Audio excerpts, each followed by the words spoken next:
Hello, this is James Hunter, and today I want to talk about and share my thoughts, if you will, about ADHD, attention deficit hyperactivity disorder, as we hear. This is a very interesting diagnosis, or just the behaviors that go with it. And I just want to share different thoughts as someone who's worked in the mental health field for more than 26 years or so, and my observations about this idea of people, how they internalize themselves in context situations with this idea that they have ADHD. And I want to try to help differentiate between different things that can be helpful. Maybe you're someone who was diagnosed with ADHD. Perhaps you have a child with ADHD, or a family member, or a boyfriend, girlfriend, spouse, etc. You get the idea. So the thing is, I want to point out quickly, there can be different reasons. Somebody may have characteristics or symptoms that look like attention deficit issues or hyperactivity that may be secondary to other things, such as, for example, people who have poor sleep schedules. They're sleep deprived. They don't get enough REM cycle, deep sleep. So people who don't get proper sleep, they can wake up, feel irritable, still unrested, be more susceptible to have a lower threshold for anxiety, mood disturbance. And then also cognitively, there's issues that can happen. Your work and memory can be diminished, and your ability to be able to focus. That's right. People who don't get enough sleep have problems with becoming distracted easier. It's more difficult for them to multitask.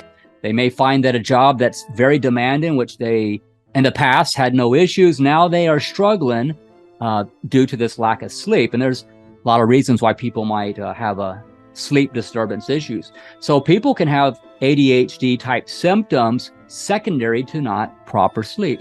What about someone who's an adult who has a traumatic brain injury, right? That could cause some issues. They have issues of focus, attention. So there can be different reasons why an individual may have characteristics that appear or are similar or exactly like what you would read in the DSM-5, right? About ADHD, which is a diagnostic statistical manual for such disorders like ADHD. So early onset would be childhood, like someone as soon as they have to go to public school, kindergarten, first grade. This is definitely something where there's a pattern. Teachers may observe it. The behavior is very pervasive, multiple contexts. A child may struggle with their attention span, easily distracted, very hyperactive. So there's early onset. And to the extent this is not because of being depressed, sometimes children who are depressed can mimic or have symptoms that look like ADHD too. And it's more because of a mood disorder, depression. But if it is primarily a neurological problem, that what is neurotypical for them is different than the mean population. So they have a much higher stimulation threshold for what they need in order to feel calm, to focus, if you will. So there are individuals who legitimately actually have something going on with the brain that results in the ADHD-like symptoms. So there's that. So I just want to kind of point these issues out real quick. Different reasons, right? Typically, people who are late adult onset with these symptoms, maybe it could be other issues like I mentioned, right? Sleep cycle, for example, maybe substance use, maybe part of the problem like cannabis, chronic use of cannabis. So either way, you get the idea. So I want to point something out in this video, because this is where I'm going with the video. I have lost count, if I even ever, keeping count would probably be quite a task, of every time I've heard individuals blame their behaviors on their ADHD. Well, my ADHD is causing me. It's causing me. Like you're a victim. You can't help it. ADHD is causing me to have these certain behaviors. And this is making more of an external attribution or something that you think of that you don't have control over. It's happening to me. So people will attribute certain behaviors that are unfavorable behaviors as viewed by society as their ADHD caused it to happen.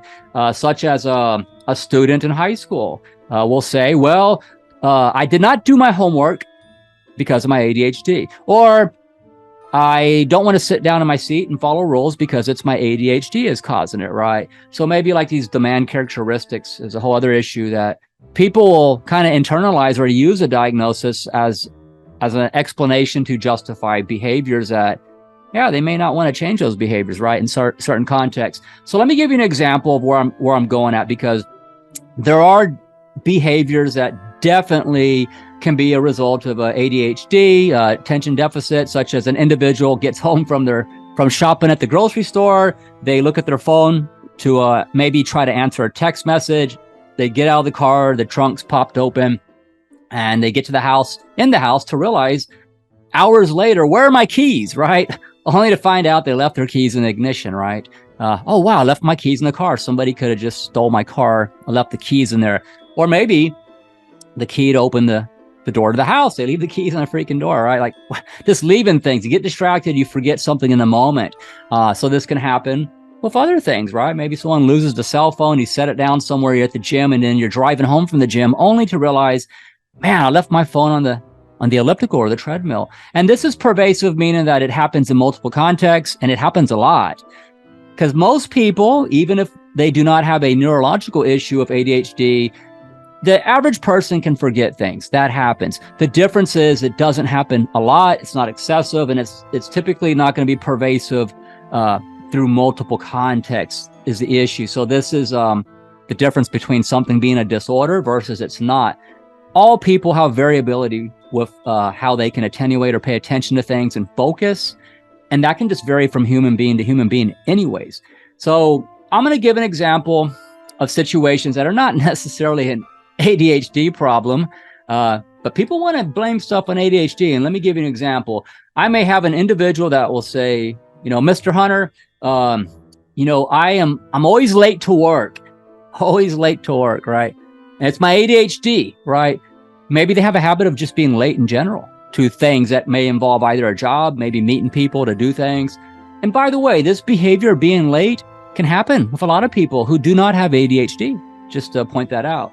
So the thing is, where the problem can be for people who want to try to lean on a diagnosis of ADHD to explain away why they are late to work pretty much every single day. I've actually heard this. People are always late to work. They're never on time. So the same individual, however, you'll find exceptions in their life where they're not late at all. For example, an individual may love to travel. They want to travel internationally. They love to visit different countries. And I might just politely ask them, well, let me ask you this. Have you ever been late for a flight, for one of those vacations that you talk about? And the individual will say, no, I make it to my flight on time. I make sure I board that airplane on time. I'm at the airport early. I get all my ducks in a row, right? So, okay, what is this exception? Well, the exception that this person never misses flights to travel, to go on vacations for something they internalize as very meaningful and fun. They feel excited. Yeah, in this context, they can make it a priority, because this is really what I'm getting at. Some issues are not an ADHD problem, it's a priority problem. Because things that are more important, more salient to an individual, yeah, you bet your ass they'll get there. They're going to make it happen. I'm not going to miss the plane. I'm not late.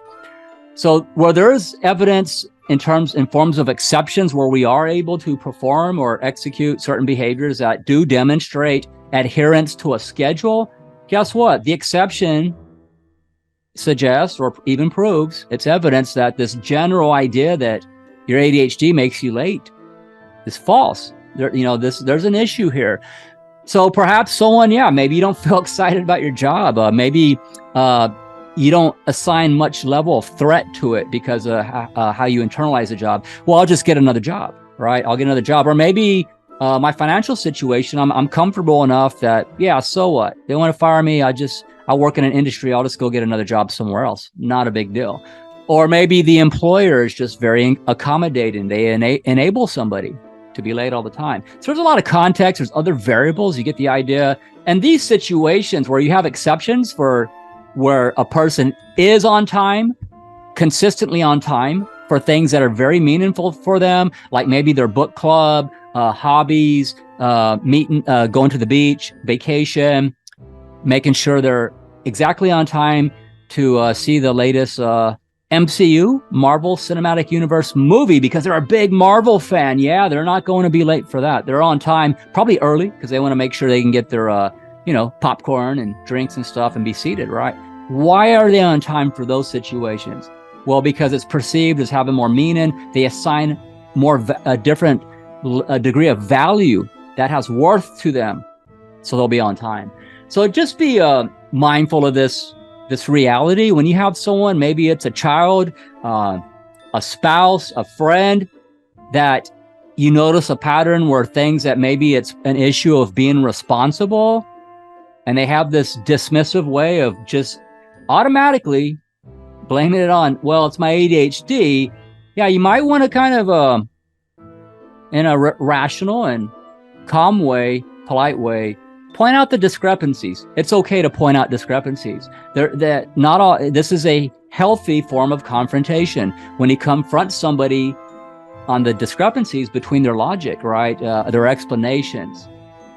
So to be clear, this video is not to say that there are not behaviors that cannot be explained by an ADHD problem. There are, but there's a context, and usually, you'll see some pervasiveness across multiple domains and contexts. But I do know this: individuals who have this situation of ADHD are capable. They have adaptive skills. A lot of them can develop adaptive skills, have a plan, and a way to deal with their distractibility. Some take medication, which helps a lot. It definitely helps. It helps them feel fully stimulated. They can focus and they feel calmer. They're taking amphetamines like Adderall, for instance. Some people don't use medication. They have other ways to manage their situation. And based on their awareness of how their experiences are, they make changes in behavior as needed to cope with that or to adapt to it. They have strategies and plans to ensure they're not late, to find a way that works for them. For example, study. And I read a book for 15 minutes, 20 minutes at a time. I take a break. I go do something else. I come back and read the book again. I have multiple things going on. That works for me versus maybe being in a library that's so quiet, right? And just trying to read a book straight through. That just feels too boring. Doesn't work for someone necessarily with ADHD. So you get the idea. Not everything is because your ADHD problem, if we're being honest. We're being radically honest here. So the thing is, I encourage people who may be diagnosed with ADHD, or maybe you have a family member, don't lower the bar for people. You're not doing them any favors if you lower the bar, lower your standards, and you lower the expectations in terms of things where it's not only reasonable, but it's necessary for people to have adaptive skills to life, to be responsible, take responsibility for your actions and behaviors. Doesn't matter if you have ADHD. If you find somewhere where you're deficient, take responsibility for that to try to improve the situation. Because what's happening by default, when we go straight to explanation, it's my ADHD, it's a bit dismissive, if we're being honest, which can help you feel less anxious about the situation and less likely to then do something about it, to try to change the behavior. I think you get the ideas. Maybe if you're someone watching this video, you have a family member of ADHD, maybe you yourself, drop some comments below. Maybe you have other ideas about this, and even maybe you have a different opinion. That's fine. In my 40s, I had a doctor that, we kind of joked that he would tell everybody that had ADHD, right, and prescribe that medication. But yeah, he was telling me, he thought, you may have ADHD, and I was in my 40s, right? So this can be a situation where people might later in life discover, or maybe a doctor might say, you have ADHD. So us older folks, like I'm 52, it's not old, the new middle age for those of us who take care of ourselves and practice self-care. When I was in school, I was a class clown. I was very talkative. Definitely, those poor teachers, right? I was definitely a handful of my behaviors. Back then, my behaviors, had I grown up in this day and age, they might have had some suspicions. Maybe, hey, this kid, he has behaviors that look like ADHD. I grew up in the 70s and the 80s due to my age. So anyways, a lot of the older folk maybe later on, a medical doctor or someone's doing a physical on you. And the individual who told me they thought I may have ADHD was not a psychologist or anything like that. He was just a general practitioner, PCP, just somebody I had a relationship with, and we had good rapport conversations. And yeah, he was kind of pointing that out there a bit. So it's what it is. I hope this maybe challenges some of you to think out there, if you do have ADHD, Let's be honest with that. Maybe look at exceptions where you are performing very well. You are able to adhere to certain expectations. And then think about what you can do to have adaptive skills to be able to assign maybe the same level of value, or to make something salient enough for you to, be able to do what you got to do. So I hope everybody's having a good weekend, and take care. Thank you.